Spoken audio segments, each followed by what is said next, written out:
My name is Lucas Cass, and today I'm going to be presenting on management's role in ethical decision making. And what that means is STEM, people who work in STEM have a huge effect on the public, whether that be their healthcare, their safety, um, their general well being in day to day life. We have an obligation, or we work in STEM generally to make that better in some way, shape, or form.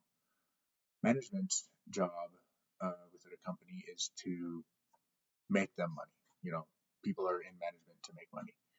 Um, and that's not bad. We all work jobs to make money, but management's main focus is making money for the company, and that can be a problem when management is in charge of projects and lots of decision making because they don't have the experience in the STEM field like we do.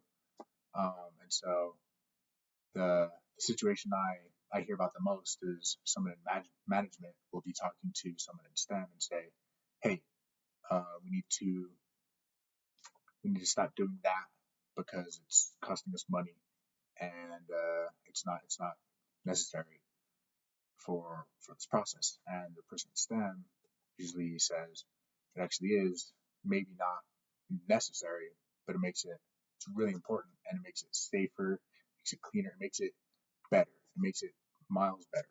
All right. And the management person says, "Well, I have the final say, and I don't think we need it, so we're going to get rid of it."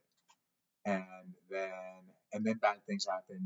Products. The quality goes downhill. People get hurt because now it's unsafe. Um, I hear about that situation a lot. And I just hear about that from talking to people with more experience than me. People with less experience than me, they just happen to immediately get into a job where that happens. Um, but it's important for people to know about this because they may inadvertently be part of the problem. They may not even think that they're part of management. But if they look at the ripple effect that their decision has in a company, if it goes down the line, and if they tell themselves, if I do this, if I get rid of this, or whatever, how will that affect things? Will it make the product worse? Will it make the person who ends up with this product, will it make them enjoy it less? And if people just think about that before they come to a decision, um, problem solved. But then there's also some people that do that and then they say, "I want to make a buck," and they do it anyway. So that's that's the issue that I come up with here is that needs to be limited or controlled in some way. I'm not sure what it is yet, but we'll figure it out eventually. And I'm